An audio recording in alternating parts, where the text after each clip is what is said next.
Hello, नमस्कार, जय श्री कृष्ण, राधे राधे। कैसे हैं सब? I am Amarnath Anand, Anna sir, BTech from IT Delhi and co-founder director of Nucleus Kota, and I am teaching mathematics from last 17 years in Kota. And under my mentorship, various students have secured various good ranks in IIT JEE examination like AIR 1, 2, 3, 6, 8, 9, 10, 12 and many more in top 100 and top 1000 and many more selections. तो दोस्तों, nucleus के इस channel पे आपने देखा होगा कि PR series continue चल रही है, राइट। पीआर सीरीज मतलब प्री रिक्विजिट सीरीज। ये किन बच्चों के लिए है पीआर सीरीज? तो पीआर सीरीज दो तरह के बच्चों के लिए है। एक तो वो बच्चे which is moving from class 10 to 11 and दूसरा उन बच्चों के लिए जो क्लास 11 से 12 में मूव कर रहे हैं। 10 से 11th जाने वाले बच्चों के लिए इस तरह की परेशानियां हमेशा बहुत कॉमन देखी गई हैं कि 11th और 10th में जो डिफरेंस है कहीं ना कहीं बहुत ज़्यादा होता है, तो बच्चे बहुत परेशान हो जाते हैं। जैसे ही वो पहली क्लास में जाते हैं, क्लास 11th की, उनको लगता है कि ये कैसा क्या चल रहा है, राइट। तो उस चीज़ में थोड़ा सा कंफर्ट आ जाए, इसके लिए हम लोगों ने पीआर सीरीज चालू की है, pre requisite series for class 10 to 11, ताकि आप जब पहली क्लास में बैठो या पहले महीने की क्लास जब कर रहे हो तो आपको किसी भी तरह की कोई प्रॉब्लम ना आए। इसी तरीके से हम लोगों ने क्लास 11 से 12 जो बच्चे मूव कर रहे हैं उनके लिए भी पीआर सीरीज चालू करी है।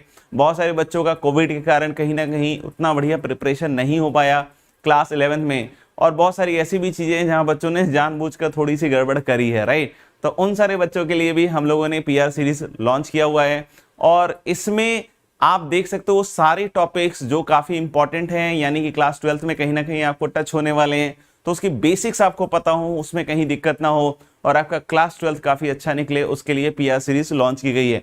आगे चलकर आप 12 जब पढ़ लोगे तो रिवीजन करके अपना क्लास 11 भी सॉलिड कर सकते हो, राइट। तो क्लास 12 में किसी तरह की कोई बाधा ना आए, इसके लिए हम लोगों ने इस पीआर सीरीज को लॉन्च किया है। नेक्स्ट थिंग इज कि आज उसी पीआर सीरीज में क्लास 11 से 12 मूव करने वाले बच्चों के लिए मैं भी एक पर्टिकुलर टॉपिक लेकर आया हूं, right, and that is coordinate geometry. Coordinate geometry में भी अभी हम बहुत ज्यादा कवर नहीं करेंगे। हम सिंपल सी बात है कि लोकस, जिसको देखकर बहुत बार बच्चे परेशान हो जाते हैं, उसको कवर करने वाले हैं। लोकस के बारे में आज हम सीखेंगे और देखेंगे कुछ क्वेश्चंस लोकस के ऊपर। तो अभी हम कोऑर्डिनेट ज्योमेट्री में पूरा कवर नहीं कर रहे कि कहीं ना कहीं कैलकुलस में कोऑर्डिनेट ज्योमेट्री का इतना ज्यादा रिलेशन नहीं आता है, बट हाँ बेसिक चीजें कहीं कहीं क्वेश्चंस ऐसे इन्वॉल्व हो जाते हैं जहां लोकस वगैरह का यूज पड़ सकता है, तो इसलिए उस पर्टिकुलर चीज को आज हम देखेंगे। बाकी इस वीडियो को देखने के बाद आपको अगर लगता हो कि लोकस से रिलेटेड क्वेश्चंस आप कर सकते हो तो जरूर ट्राई करें और कोशिश करें कि ज्यादा से ज्यादा उससे लर्न कर सकें। तो हम अब स्टार्ट करने वाले हैं इस वीडियो को। तो गाइस, व्हाट इज लोकस, पहले इसके बारे में जानते हैं। तो बहुत सारे बच्चों के लिए लोकस क्या होता है? बहुत ही खौफनाक मंजर कि सर इस लोकस के बाद तो जिंदगी बिल्कुल यू टर्न मार गई, हम लोग आगे बढ़ रहे थे पीछे की तरफ आ गए, इसके आने के बाद पूरा सत्यानाश हो चुका था और सब कुछ अजीब अजीब सा दिखने लग गया था। तो चलिए उस आउट ऑफ फोकस हुई चीज को फिर से हम लोग फोकस करते हैं और समझते हैं व्हाट इज लोकस। लोकस अगर हम लोग बात करें तो this is simply a path. अब बोलो किस चीज का पाथ? तो path of a moving point, जो कि हम लोग बोले किसी ज्योमेट्रिकल कंडीशन में मूव कर रहा हो, राइट। तो हम लोग कि this is going to be path trajectory traced by a moving point under certain geometrical condition, right. तो हम लोग कि अंडर सर्टेन ज्योमेट्रिकल कंडीशन, जैसे फॉर द टाइमिंग, जैसे मान लीजिए कि एक पॉइंट है जो इस तरीके से मूव कर रहे हैं। दोस्त किस तरीके से मूव कर रहे हैं? इस तरीके से मूव कर रहे हैं कि वो इस फिक्स पॉइंट से हमेशा एक कांस्टेंट डिस्टेंस बनाकर रखे। तो अगर एक फिक्स पॉइंट है और एक कोई पॉइंट इस तरीके से मूव करे कि वो इससे हमेशा फिक्स्ड कांस्टेंट डिस्टेंस बना के रखे, तो आप सभी लोगों को पता है कि ये जो पाथ आने वाला है ये क्या आने वाला है? एक सर्कल आने वाला है, राइट। तो हम लोग बोल सकते हैं क्या, वैसे तो आज ही आ जाएगा, अब ये मत सोचना कि सर कल आएगा। तो हम लोग बोल सकते हैं क्या कि अगर ये फिक्स पॉइंट है और ये कांस्टेंट डिस्टेंस पे कोई पॉइंट मूव कर रहे हैं, तो हम लोग कि जो लोकस होगा, जो पाथ होगी, जो ट्रेजेक्टरी बनेगी, वो क्या होने वाली है? This is going to be a circle जिसका सेंटर, राइट, वो ये फिक्स पॉइंट होगा और जो इसका रेडियस होगा that will be the constant distance, right. अभी अगर कोई पूछता है कि there are two fix points है, राइट, जैसे कि मान लीजिए कि एक पॉइंट ए है, एक पॉइंट बी है, राइट लेफ्ट जो भी है देख लेना। अब कोई बोला कि एक पॉइंट ऐसे मूव कर रहा है, कैसे मूव कर रहा है? ऐसे मूव कर रहे हैं कि इन दोनों पॉइंट से इक्वी डिस्टेंट हो। इक्वी डिस्टेंट मतलब बराबर की दूरी बनाता हुआ हो। तो हम लोग बोल सकते हैं कि सपोज कर लो कि अगर कोई पॉइंट ऐसा है, कैसा है दोस्त, जो इन दोनों से इक्वी डिस्टेंट नहीं हो, तो हम लोग बोले कि let this point be P, तो ये क्या होने वाला है, this will be the right bisector, नहीं this will be the right bisector, right bisector मतलब परपेंडिकुलर बाइसेक्टर, राइट। तो हम लोग बोले कि perpendicular bisector of the line segment joining A and B. इस तरीके से कभी ऐसा आ जाए कि sir there are two lines, okay, there is a point, very good, it is moving, शाबाश। कैसे कि इस तरीके से कि इन दोनों लाइन से इक्वल डिस्टेंस बना रहा हो। तो अगर कभी भी ऐसा कुछ हो जाता है कि एक पॉइंट ऐसा है जो इन दोनों से इक्वल डिस्टेंस बना रहा हो, तो locus is going to be the angle bisector of these two lines। समझ में आ रहा है क्या? बट अभी तक जो हम लोकस की बात कर रहे हैं, we are just talking about the nature of the locus. But हम जब क्लास 11th में पढ़ते हैं लोकस के बारे में, तो we just not talk about the nature of the locus but also about its equation, क्योंकि कोऑर्डिनेट ज्योमेट्री के बारे में आपको पता होगा। कोऑर्डिनेट ज्योमेट्री कैसे डिफाइन करते हैं? Coordinate geometry is defined as the unification of the algebra and geometry. That means कि हम लोग ज्योमेट्रिकल फिगर्स के बारे में बात करते हैं थ्रू इक्वेशंस, राइट। तो हम लोग बोल रहे हैं कि coordinate geometry is including what the algebra as well as geometry. तो हम लोगों ने अभी तक जो बात करी है that is only about geometry. तो अब अगर कोई पूछे कि सर लोकस की इक्वेशन को कैसे लिखेंगे, क्या ऐसा तरीका होगा जिससे हम लोकस की इक्वेशन को बहुत ही आसानी से लिख पाएं, तो उसी तरीके के बारे में अब दोस्तों हम बात करने वाले हैं। क्या बात करने वाले हैं कि how can we write down the equation of the locus. तो ऐसा तो नहीं लग रहा आप लोगों को कि कहीं ये बहुत ही गंभीर सी बात तो नहीं होने वाली है? नहीं यार, बहुत सिंपल सी बात होने वाली है। हाउ टू राइट लोकस, तो मैं कुछ आपको बेसिक स्टेप्स बताने वाला हूं। जैसे पहला है assume the coordinate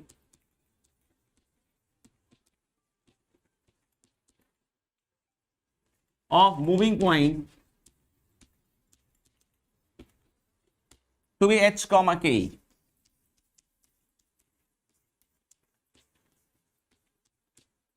sir Hindi रूपांतर बताया जाए। बहुत बढ़िया बेटा, बहुत बढ़िया सवाल। तालो नहीं क्या कि सिंपल है, बहुत सिंपल है। जो मूविंग पॉइंट जिसका लोकस निकालने वाले हैं गुरु, उसको सिंपल है क्या कि पहले h, k मान लें। अगर किसी के दिमाग में आ रहा है सर h, मान लीजिए कि क्वेश्चनों में है, तो h, k अगर क्वेश्चनों में है तो एक ही काम करना है आपको, क्या कि आपको सिंपल सी बात है, कुछ अल्फा बीटा मान लीजिए, राइट। तो अगर अल्फा बीटा मान लीजिएगा तो उससे भी काम चल जाएगा। अगर लग रहा है कि नहीं सर अल्फा बीटा भी तो है, तो अल्फा 1 बीटा 1 मान लो। बेटा कमी नहीं पड़ेगी, आप कोई भी दो चीजें मान सकते हो। समझ में आएगा? कोई बोले कि सर x, y मान के नहीं स्टार्ट कर सकते हैं, स्टार्ट कर सकते हैं, लेकिन फिर क्या होता है आगे चल के, मान लीजिए कि कुछ और लोकस भी x, y में दिया ना, तो उसके बाद कंफ्यूज हो जाएगा। ठीक है, एलिमेंट्री लेवल प्रॉब्लम में कोई दिक्कत नहीं आएगा, आप x, y मान के भी चलिएगा ना तो मस्त रहिएगा। समझ में आएगा? लेकिन जैसे ही आपके क्वेश्चन में, ठीक है ना, टूथपेस्ट में क्वेश्चन में क्या है और भी लोकस इन्वॉल्व हो जाएंगे, तो जैसे ही आप x, y मानिएगा कहीं ना कहीं कंफ्यूजन आ सकता है। तो h, k मान लें, अल्फा बीटा मान लें, lm मान लें। समझ में आएगा? इस तरह का कुछ भी आप एज्यूम करते हुए आगे बढ़ेंगे। तो यानी पहली चीज होगी क्या कि assume the coordinate of the moving point to be h, k। Second point, apply the geometrical condition. तो जैसा दोस्तों हम लोगों ने बात करी, क्या बात करी कि एक पॉइंट का path under certain geometrical condition, उसी को लोकस कहते हैं। सही है? तो हम लोगों ने बोला कि मूविंग पॉइंट को तो h, k मान लेते हैं। बहुत बढ़िया गुरुजी। फिर उसके बाद सेकंड काम क्या करेंगे, वो जिस ज्योमेट्रिकल कंडीशन की बात कर रहे हैं दोस्त, उस ज्योमेट्रिकल कंडीशन को अप्लाई करना है। यानी कि सेकंड स्टेप क्या है, apply that particular geometrical condition. Third part क्या होगा, डेवलप। अब बोलोगे ये क्या है, और रिलेशन, रिश्ता Guruji, very good. Develop a relation among h and k या बिटवीन h एंड k। तो हम लोग बोलेंगे क्या कि रिश्ता बनाना है, ठीक है ना। किस में बनाना है भाई, h एंड k में। Eliminating all other unknowns.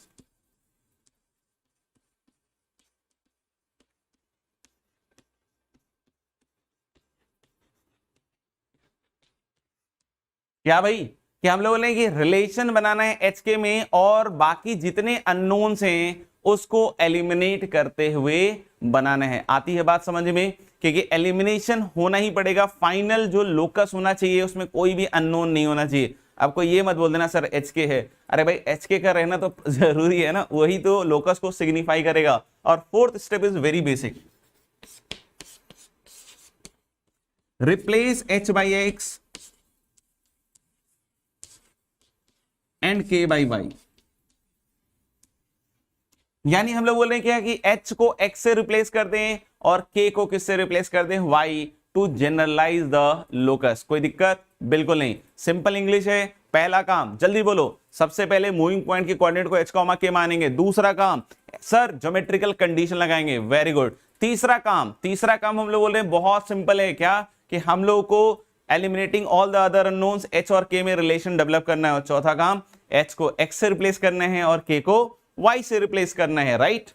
तो यहां तक तो बात समझ में आ गई गुरुजी, लेकिन सबसे बड़ी दिक्कत क्या है कि थ्योरी से तो क्या होता है सर, अपन को कुछ एग्जाम्पल भी तो करने चाहिए। डेफिनेटली मैथ्स में सबसे ज्यादा जो जरूरी चीज होती है that is doing more and more number of problems, क्योंकि जब तक आप प्रॉब्लम्स नहीं करोगे तब तक मजा नहीं आने वाला है। आप ऐसे भी देख सकते हो कि अगर सेम टॉपिक के हम दो अलग क्वेश्चन कर रहे हो तो दोनों के सॉल्व होने के तरीके अलग हो सकते हैं। मतलब मैथ्स में every lock has a different की। तो इस चीज का अपन को बहुत ध्यान रखना पड़ेगा कि मैक्सिमाइज अपनी प्रॉब्लम सॉल्विंग स्किल्स को। तो अभी हम कुछ एलिमेंट्री लेवल प्रॉब्लम्स भी देखेंगे और कुछ ढंग के लेवल के भी प्रॉब्लम्स देखेंगे, ठीक है? तो let us start the first problem. First problem में क्या दिया हुआ है कि सपोज कर लो कि there is a rod of length 4 units, चाहो तो आप लिख भी सकते हो। और ये जो रॉड है जिसकी लेंथ कितनी है 4 unit, this is moving on the coordinate axis. कैसे मूव कर रहे हैं कि एक तो हम लोग बोल रहे हैं कि ये जो एंड है रॉड का वो एक्स एक्सिस पे मूव कर रहा है और ये जो एंड है रॉड का वो वाई एक्सिस पे मूव कर रहे हैं। और ये आपका जाना पहचाना अपना पुराना पॉइंट कौन? ओरिजिन, जिसको हमने किससे डिनोट किया है? ओ, ध्यान रखें। अब हम लोग बोल रहे हैं क्या, पहला लोकस निकालना है ऑफ सर्कमसेंटर ऑफ ट्रायंगल OAB। दूसरा क्या निकालना है? Locus of centroid of triangle OAB। तीसरा क्या निकालना है? Locus of A point which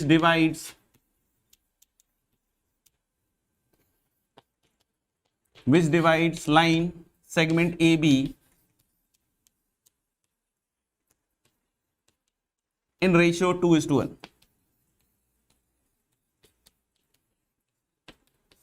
तो बहुत इजी है, बहुत सिंपल है। आप ध्यान से देखते जाइए एक एक स्टेप्स और कोशिश कीजिए कि यहां से आप कुछ ना कुछ अप्रोच अपना बिल्ड कर पा रहे हो, ठीक है ना?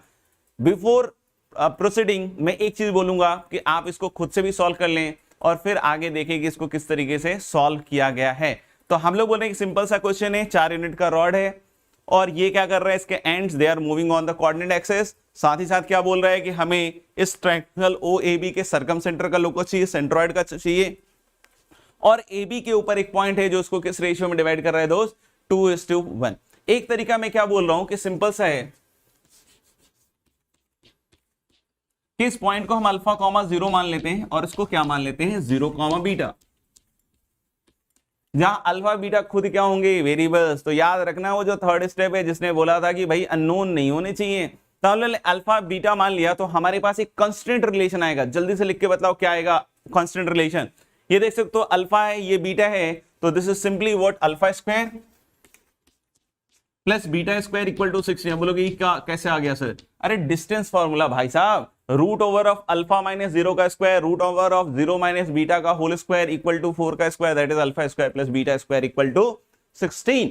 अब हम लोग बोल सकते हैं क्या कि पहले पार्ट में कह रहा है कि सर्कम सेंटर का अपन को बताना है लोकस। तो एक राइट एंगल ट्रायंगल में सर्कम सेंटर बताओ क्या होता है? जल्दी लिख के बताओ। तो सर्कम सेंटर कौन होता है? ऑब्वियस याद है मिड पॉइंट ऑफ AB। तो हम लोग मिड पॉइंट ऑफ AB, तो इसके कोऑर्डिनेट को मैंने मान लिया दोस्त h, k। अब बोलोगे एच कॉमा के मान तो लिया जैसा आपने बतलाया था, वेरी गुड। तो हम लोग बोल रहे हैं क्या कि अब हम लोग को क्या है कि ये मिड पॉइंट है, तो सेक्शन फॉर्मूला भी सीखा हुआ है। तो सेक्शन फॉर्मूला क्या कहेगा कि h इक्वल टू, देखना h मिड पॉइंट है तो अल्फा प्लस 0/2, तो h equal to alpha by 2 और k equal to beta by 2। Similarly अगला स्टेप क्या होगा, तो हमने बोला था ना कि रिश्ता बनाना है किसमें, अरे ज्यादा मत सोचो, एच के में बनाना है, ठीक है ना। तो हम लोग बोले कि एच के में रिश्ता बनाना है तो अल्फा इक्वल टू 2h उसमें जाएगा और बीटा इक्वल टू 2k जाएगा, कहां जाएगा, इस इक्वेशन में, ठीक है। तो जैसे इसमें रखोगे तो 4h square plus 4k square equal to 16, सही है दोस्त। h की जगह x, k की जगह y, you will get the locus as x square plus y square equal to 4। ये किसका आ गया, पहले वाले पार्ट का। आपको बोले सर दूसरा पार्ट, तो दूसरे पॉइंट में बोल रहा है सेंट्रोइड, तो हम लोग सेंट्रोइड को मान लिया h कॉमा के, नहीं सेंट्रोइड को क्या मान लिया, h कॉमा के। अब क्या करें, अब सिंपल सा काम है कि अगर हम h कॉमा के सेंट्रोइड मान रहे हैं तो h equal to sum of x coordinate upon 3। तो ओरिजिन का तो पता है, थोड़ा ट्रिकी है बट देख लेना, ओरिजिन का क्या हो गया 0 0, so this is alpha plus 0 upon 3, so this is going to be दोस्त अल्फा बाई 3। आपको बोले के सर, तो सिंपल है ना यार, बीटा बाई 3 निकाल लेना, सिमिलर नहीं। तो अब यहां से फिर से अल्फा इक्वल टू 3h और बीटा इक्वल टू 3k जाएगा, तो ये क्या आएगा 9h square plus 9k square equal to 16। जब h की जगह x, k की जगह y लिखोगे तो 9x square plus 9y square equal to क्या आ जाएगा 16। थर्ड पार्ट क्या कहता है, थर्ड पार्ट कहता है कि भाई साहब locus of A point which divide the line segment AB in the ratio 2:1।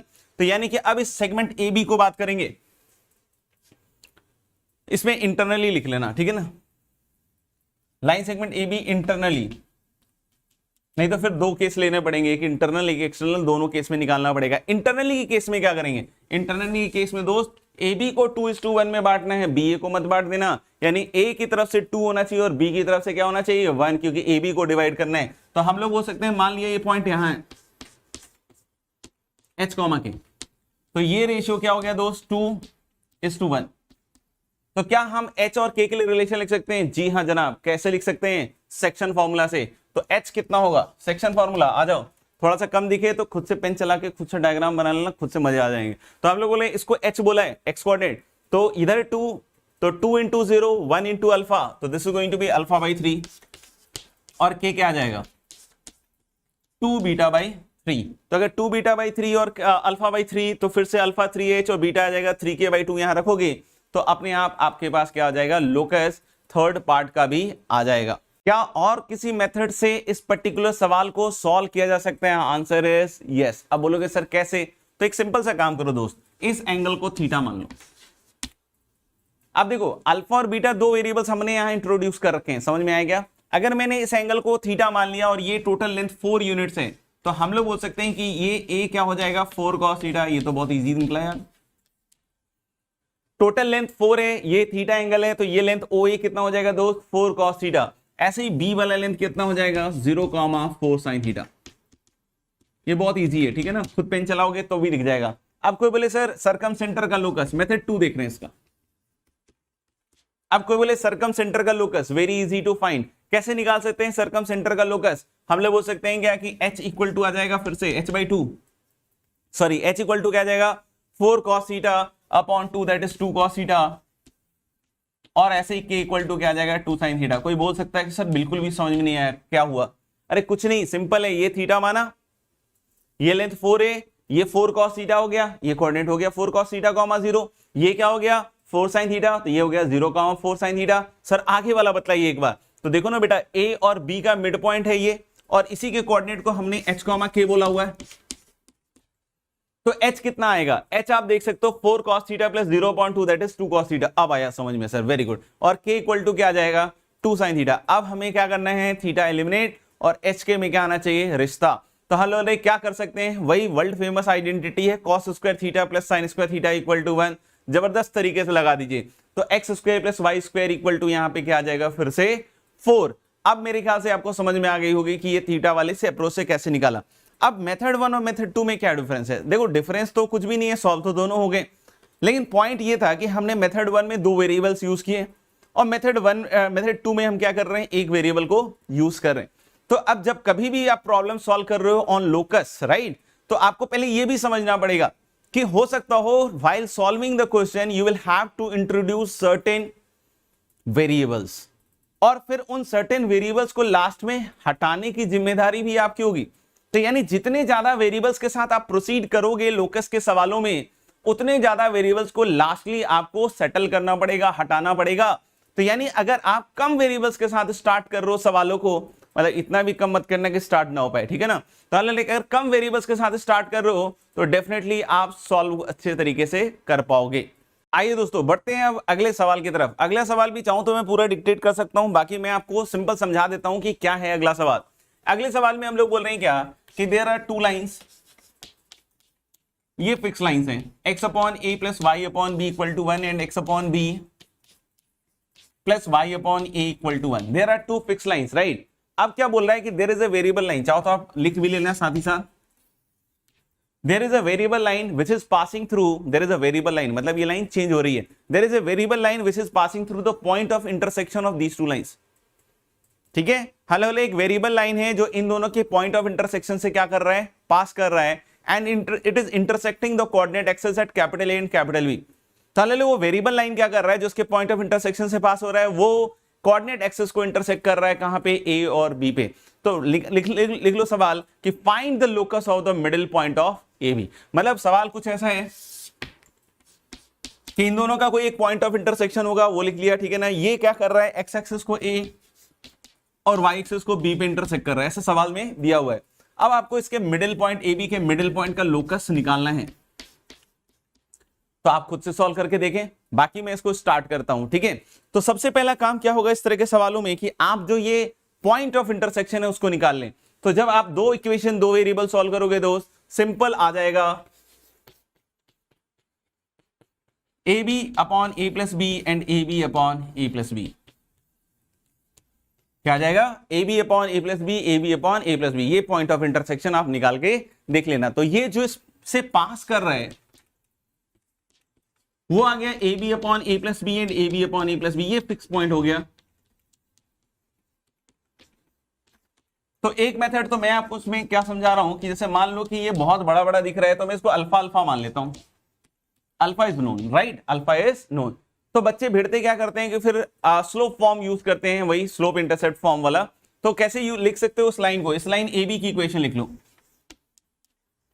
y minus alpha equal to m times x minus alpha. थोड़ा बहुत पेन चलाते रहना सो दैट कि आपको भी समझ में आए। साथ ही साथ एक चीज हमेशा ध्यान रखना कि अगर कोऑर्डिनेट ज्योमेट्री का कोई प्रॉब्लम सॉल्व कर रहे हो तो you need to have better visualisation, जिसके लिए डायग्राम बनाना बहुत ज्यादा जरूरी होता है। तो before starting any problem in coordinate geometry हमेशा आप डायग्राम बनाएं सो दैट कि आपका जो विजुअलाइजेशन का लेवल है वो बिल्कुल खतरनाक हो जाए। समझ में आ गया? तो ये बहुत इंपॉर्टेंट और मैंडेटरी है। समझ में आ रही बात? तो हम लोग हमेशा कोऑर्डिनेट ज्योमेट्री में इस चीज से स्टार्ट करें। बहुत बार ऐसी शिकायत आती है बच्चों की कि सर बहुत ज्यादा समय लगता है सवाल सॉल्व करने में, कैसे करें कि सवाल सॉल्व करने में समय कम हो जाए। तो इसके लिए मैं बार बार एक ही अप्रोच बतलाता हूं कि अगर आपने कोऑर्डिनेट ज्योमेट्री अच्छे से सीख रखी है तो आपको समय कम करने के लिए सबसे ज्यादा जरूरी है रिवाइज करने का, उन्हीं चीजों का रिवीजन। क्योंकि जैसे ही आपने इसमें रिकॉल स्पीड कम कर ली कि एक सिचुएशन से किस तरीके से बाहर आते हैं, तो चीजें अपने आप ठीक हो जाएंगी। तो साथ ही साथ इसमें आप यहाँ पे ये भी ध्यान रखिएगा कि कोऑर्डिनेट ज्योमेट्री का जितना रिवीजन किया जाए उतना आपके लिए बहुत मजेदार होने वाला है। तो ये आप समझ गए, लाइन की इक्वेशन लिख ली अल्फा अल्फा से। अल्फा क्या है, a B upon a plus b, और एम क्या डिनोट कर रहा है, इस लाइन का स्लोप। वेरिएबल लाइन है, अल्फा फिक्स है, तो एम कैसा होगा, वेरिएबल, ठीक है ना। एक वेरिएबल इंट्रोड्यूस हो गया, alpha is not a variable. अच्छा, तो हम लोग बोले कि ए कैसे निकलेगा, हाँ डराने से नहीं निकलेगा ए। तो हम लोग इसमें क्या करेंगे, y को 0 रखेंगे, y को 0 रखकर पेन चला लेना, ठीक है ना। अल्फा नीचे आएगा और ये अल्फा इधर आएगा, तो मुझे लग रहा है कि a का coordinate alpha minus alpha by m comma 0 आएगा। आप भी चेक कर लेना। b का कैसे आएगा, x को 0 कर दो तो अल्फा माइनस एम अल्फा। अब फिर से सेक्शन फॉर्मूला लगाते हैं, मिडिल पॉइंट है तो h equal to alpha minus alpha by m plus 0 upon 2, यानी 2h equal to alpha minus alpha by m, और 2k इक्वल टू 2k आ जाएगा इन दोनों का सम ना, तो अल्फा माइनस एम अल्फा। अब किसको हटाना है, अल्फा को, ना ना ना, किसको हटाना है, m को, क्योंकि अल्फा तो फिक्स है a B upon a plus b. तो ले अल्फा अल्फा को इधर ले आओ, तो 2h minus alpha equal to minus alpha by m, और 2k minus alpha equal to minus m alpha. अब दोनों को मल्टीप्लाई कर लो और h की जगह x, k की जगह y रख दो, ठीक है यहां तक। और दोनों को जब मल्टीप्लाई करोगे तो इधर अल्फा स्क्वायर हो जाएगा। तो m यू कैन सी की एलिमिनेट हो चुके हैं, h की जगह x, k की जगह y, और अल्फा की जगह रख सकते हो a B upon a plus b. Multiply करोगे तो अल्फा स्क्वायर भी दोनों साइड से कट जाएगा, ठीक है। तो इसके आगे आप कर सकते हो, ये एक मेथड हो गया, ठीक है ना। इससे क्या कोई स्मार्ट तरीका अपन डेवलप कर सकते हैं? Answer is yes. इससे भी हम स्मार्ट तरीका डेवलप कर सकते हैं। जैसे हम लोग बोल रहे हैं स्लोप के फॉर्म में ना लिखें, अगर middle point h comma k है मेरे दोस्त, नहीं middle point h comma k है, तो a का कोऑर्डिनेट 2h कॉमा 0 ही होना पड़ेगा, नहीं क्योंकि हम लोग b का x कोऑर्डिनेट 0 होने वाला है, तो a का x कोऑर्डिनेट 2h होगा तो ही मिडिल पॉइंट h आएगा, ठीक है। और ये वाला क्या होएगा 0,2k।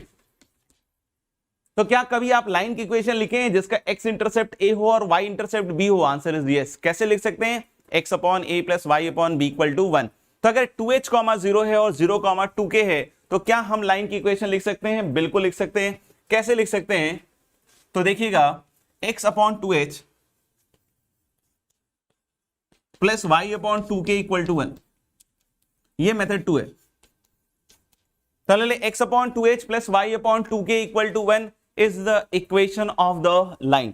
क्या आप देख सकते हो कि ये जो पॉइंट है a B upon a plus b, ये इसी पे लाई कर रहा है, तो क्या ये इसको सेटिस्फाई करेगा? डेफिनेटली सर, क्यों नहीं करेगा। अगर a B upon a plus b, a B upon a plus b जो है अगर इस लाइन के ऊपर है तो सेटिस्फाई करेगा। तो क्या यहां से लोकस आ गया? यस, डन हो गया।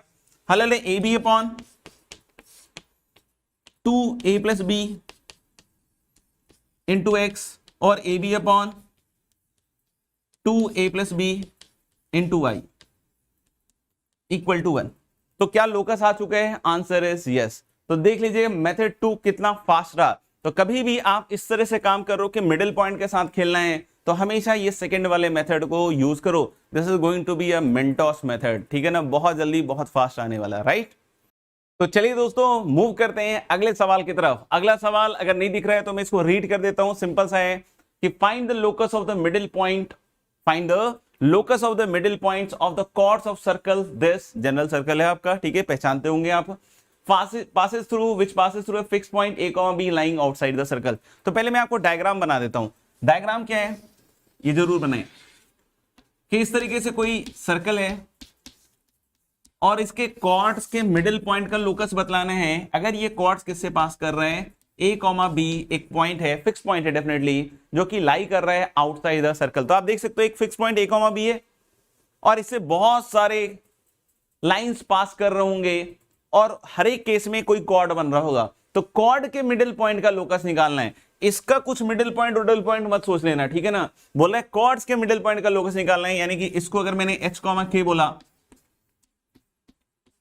तो इसके मिडिल पॉइंट का लोकस निकालना है, ठीक है। तो अगर आपने सॉल्व कर लिया तो बहुत अच्छी बात है, बाकी देखिए आप। तो अगर इसके मिडिल पॉइंट का लोकस निकालना है दोस्त, तो ये सेंटर से जब इसको ज्वाइन करोगे तो ये 90 हो जाएगा, राइट। तो इसका मतलब सिंपल सा हो गया ना कि इस लाइन का स्लोप और इस लाइन के स्लोप का प्रोडक्ट कितने के बराबर आएगा? -1। बताओ, ये तो सॉल्व हो गया बिल्कुल बैठे बिठाए। तो ले इस लाइन का स्लोप क्या आएगा? k minus B upon H minus A into, हल हो सकते हैं उस वाले का कितना आएगा slope? k plus H, k plus F upon H plus G and that is equal to -1। अब क्या करना है? वही h की जगह x, k की जगह y, क्रॉस मल्टीप्लाई, थोड़ा सा simplify and you will get the locus of this point, right. वैसे अगर आप थोड़ा सा और अच्छे से देखोगे तो आपको डायरेक्टली ये लोकस दिख जाएगा। इसको ज्वाइन कर लीजिए, ये 90 डिग्री हमेशा बनेगा। तो यानी आप इसको डायमीटर मानते हुए जो सर्कल बनाओगे उसी पे तो एच के लाई करेगा हमेशा। नहीं, इसको डायमीटर मानते हुए जो सर्कल बनाओगे क्योंकि 90 है तो एच के हमेशा उस पर लाई करेगा। कोई और कॉर्ड बना के देख लो आप, तो हमेशा यहाँ 90 बनेगा। तो सीधा डायमेट्रिकल फॉर्म का सर्कल लिख सकते हो x minus a x plus g plus y minus b into y plus f equal to 0। लेकिन एक चीज ध्यान रखना इसमें, ये पूरा का पूरा लोकस नहीं आएगा। मतलब ये पूरा जो सर्कल है ये लोकस नहीं आएगा। अब बोलोगे क्यों सर? क्योंकि सिंपल सी बात है ना दोस्त कि अगर कॉर्ड के मिडिल पॉइंट की अगर बात करोगे तो that must be always lying inside the circle. यानी इस सर्कल का एक हिस्सा आएगा, एक आर्क आएगा और वो वाला आर्क आएगा जो इस सर्कल के अंदर अंदर रहता हो। समझ में आ गया? तो ये भी चीज आप सोचिएगा थोड़ा सा। और अगर आपको नहीं समझ में आई हो बात तो मिडिल पॉइंट है तो ऑफकोर्स सर्कल के क्या रहेगा, अंदर रहेगा। तो मेरे ख्याल से आपने इस सेशन को बहुत अच्छे से एंजॉय किया होगा और इस सीरीज को हम और आगे बढ़ाते रहेंगे। तो आप इस चैनल को डेफिनेटली सब्सक्राइब करें और कोशिश करें कि ज्यादा से ज्यादा लोगों के बीच में शेयर करें अगर आपको ये वीडियोस पसंद आ रहे हैं, सो दैट कि ये जो चैनल है सारे अच्छे बच्चों के बीच में जाए। ठीक है, फिर मिलते हैं अगले सेशन में। तब तक के लिए सब लोग अपना ध्यान रखें, मस्त रहें, खुश रहें, पढ़ते रहें, आगे बढ़ते रहें जीवन में। Till then, bye bye, take care, see you.